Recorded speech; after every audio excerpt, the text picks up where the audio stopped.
இன்று 18 மார்ச் 2014 திராவிட வேதம் என்ற தலபுராணம் வெப்சைட் அவர்கள்தான் 4000 திவ்ய பிரபந்தங்களுக்கு அவற்றை ஒன்றாக திரட்டிப்பால் அமுதாக படைத்துள்ளார்கள். அவர்களுக்கு என் நன்றி கடனை நான் கூறிக்கொள்ள வேண்டும். ஆண்டாள் 1993 என்ற ஞாபகம் ஆள் விட்டு அனுப்பினார். எங்களுடைய திருமணம் திருச்சியில் நடந்ததினால் முதல்ல சேவித்த கோவில் ஸ்ரீரங்கம். அப்புறம் மாமனார் கேட்டார்னு அவரை கூட்டு திருமலையான செவிக்க போனோம். ஆனால் ஸ்ரீவில்லிபுத்தூர் போகவே இல்லை. என்னோட ஒய்ஃப் வசந்தா அவர்கள் இப்போது இல்லை. ஒரு நாள் ரிட்டையர் ஆன அப்புறம் வழக்கம் போல் டோஸ் கொடுத்துட்டு இருந்தா. அன்றைக்கி வந்த டோஸ் டியூட்டியில் இருக்கிற வரைக்கும் தான் நீங்கள் ஸ்ரீரங்கம் கொண்டு போகல, இது ஸ்ரீவில்லிபுத்தூர் கொண்டு போகல. இப்போ தான் ரிட்டையர் ஆகிடுச்சு, கொண்டு போக வேண்டியதானே அப்படி என்று சொல்லி வாய் மூடவில்லை. பெல் யாரோ அடித்தா. அந்த ஒருத்தர் சொன்னார், நான் மதுரையிலேருந்து வரேன், உங்களை எங்கள் கம்பெனியில் கவர்மெண்ட்டில் டைரக்டராக போட்டிருக்கா, நீங்கள் வரணும், என்றைக்கு மீட்டிங் முடிச்சுக்கலாம், முதல் போர்டு மீட்டிங். நமக்கு தான் உடனே டக்குன்னு கேட்டேன், அது சரி ஸ்ரீவில்லிபுத்தூர் எவ்வளோ தூரம் போயிட்டு வர முடியுமா?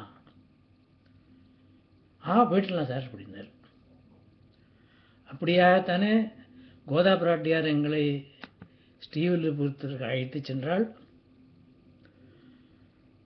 அன்று வசந்தாவும் நானும் அந்த அரையர் சேவை நடக்கும் நடந்த அருமையான சிற்பங்களையும் இந்த கணத்தில் கொஞ்சம் கண்ணாடியில் பார்த்துக்கிறாங்க.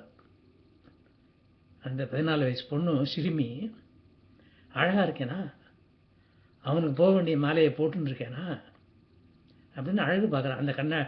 அந்த கிணறு அந்த மாதிரி பல இடங்களை பார்த்து மிகவும் மன மகிழ்ச்சியுடன் வந்தோம். இன்னும் மேலும் சில வருடங்கள் கழிந்தன. நமக்கு மாப்பிள்ளையே ஸ்ரீவில்லிபுத்தூர்லேருந்து வந்திருக்கான். அவனோட புஸ்தகம் தான் இது. அவன் அவனுக்கு வாங்கி கொடுத்தான், வாஷிங்டன் யூனிவர்சிட்டி. அப்படியாக ஸ்ரீவில்லிபுத்தூருக்கும் நமக்கு ஒரு சம்பந்தம் இருக்குது. சரி, நேற்றுக்கு நாம் ஜானவாசம், மாப்பிள்ளை அழைப்பு இதெல்லாம் பார்க்கும்போது யார் இப்படி வந்தான்? அநாதிர் மத்தியாந்தம் அனந்த வீரியோ அனந்த பாகும் சசிசூரிய நேத்திரம் பஷ்யாமி த்வாம் தீப்த ஹுதாசவக்திரம் ஸ்வஜே சம்மானா விஸ்வமதம் தபப்தம். பகவத்கீதை விஸ்வரூப தரிசனந்தரார். அவன் அர்ஜுனன் கையையும் காலையும் கட்டிண்டு, அப்பா கிருஷ்ணா, ஆதியும் நடுவும் அந்தமில்லாததாய் பரம்பிலா விரலினை கணக்கிலா தோளினை ஞாயிறும் திங்களும் நயனமாக கொண்டனை எரியும் கனல் போலினையும் முகத்தினை ஒளியும் முழுமையும் உலகையும் கொளுத்துவாய் இங்கு நம் முன்னே காணுகின்றேன்.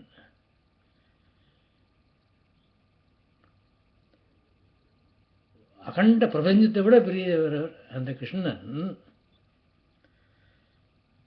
வாரணமாயிரம் 1000 யானை, என்ன கோடானு கோடி யானைகளையும் எல்லாத்தையும் உலகத்தையே பிரபஞ்சத்தையும் கொண்டு தான் வந்திருப்பார்.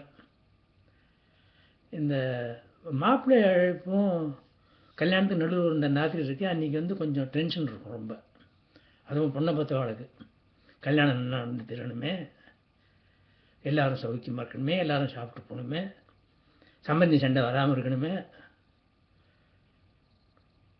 அப்படி இப்படின்லாம் வந்து ஒரு சம்பந்தி சண்டை அப்புறம் சொல்கிறேன் நான். அப்படின்லாம் ரொம்ப கஷ்டப்பட்டுருப்பா. அந்த மாதிரி ஆச்சு. சரி, கல்யாணத்துக்குன்னு வந்துட்டோம். அப்போ வந்து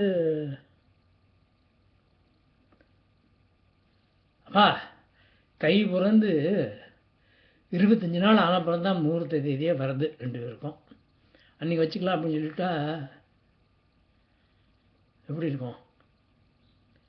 நாளை வதுவை மனம் என்று நாளிட்டு பாலை கமுகு கடை பந்தர் கீழ் கோளரி மாதவன் கோவிந்தன் என்பான் ஒரு காளை புகுத கனா கண்டேன் தோழி நான்.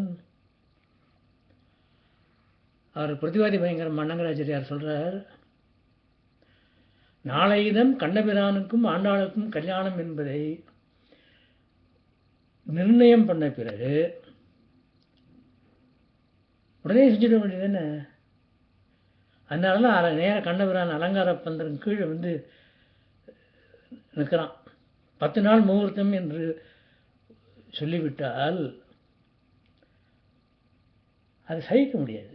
இன்றைக்கே முகூர்த்தம் என்று நாளிட்டால் தான் அதிக சந்தோஷம் அப்படின்னு சொல்லிட்டு கல்யாண பந்தல்கள்லாம், கல்யாண பந்தல் வந்து பாக்கு மரம் வாழை மரம் எல்லாம் இந்த ரப்பெல்லாம் கஷ்டம் இல்லையா, எல்லாம் மங்களம்.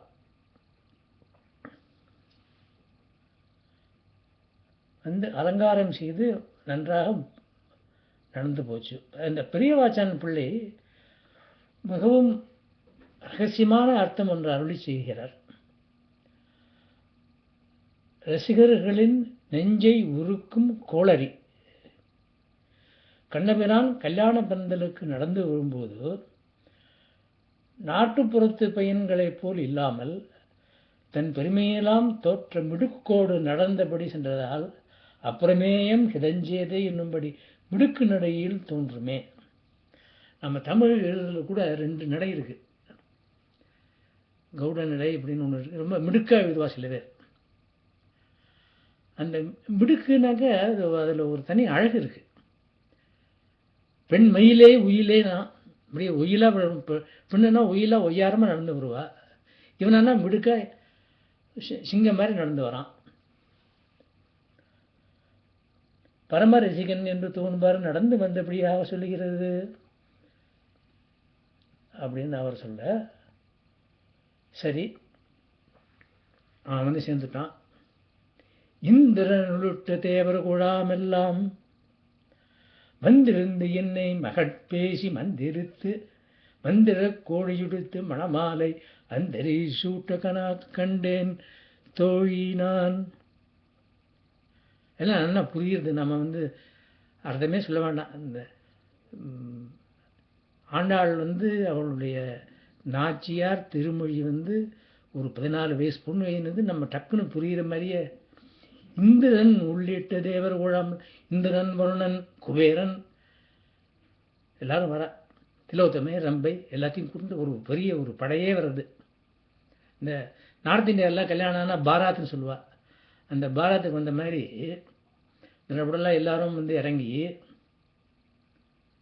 பெரியாழ வட்டுறது கேட்குறா, பொண்ணை கொடுக்குறாடா, காத்து பையன் வந்திருக்கான், அவன் மேலே ஆசைப்படுறான். வந்திருந்து என்னை மகட்பேசி மந்திர கோடியுடுத்தி அந்தரி சூட்ட கணா கண்டேன் தோழி நான். அந்தரிங்கிறது துர்கை, கிருஷ்ணனோட சகோதரி. நாத்தனார் வந்து அந்த புடவை கட்டி விடுறதுல ஒரு நுட்பம் இருக்குது, சொல்கிறேன்னு சொன்னேன். என்னன்னாக்க, ஒரு பெண்ணுக்குரிய அழகெல்லாம் இருக்கிறதா, அவயவங்கள்லாம் சரியாக இருக்கிறதா, நம்ம பையனுக்கு இந்த பொண்ணு லாயக்கப்படுமா அப்படின்றதெல்லாம் அவள் தங்கை நான் வந்து கொஞ்சம் ஒரு இஷ்டத்தோடு வந்து தேடி பார்த்து கண்டு சொல்லி அவளுக்கு சமாதானம். இந்த பெண்கள்கிட்ட வந்து நாத்தனாற்ற வந்து சொல்லுவாள், அவன் கொஞ்சம் முங்கோகாரான், இல்லை அவன் வந்து சண்டைக்கு போடுவான், நீ சொன்னதெல்லாம் அவன் கேட்பாம்மா அப்படிங்கிற நுட்பங்களெல்லாம் சொல்லி கொடுக்குறதுக்கு நாத்தனார் தான் சரியான பொண்ணு. நயமும் ஆயிடுத்து. அடுத்த இதெல்லாம் நாளைக்கு வச்சுப்போம். இன்றைக்கி ஆண்டாள் திருமண வைபவத்தினுடைய 2வது பாகம். நன்றி, வணக்கம்.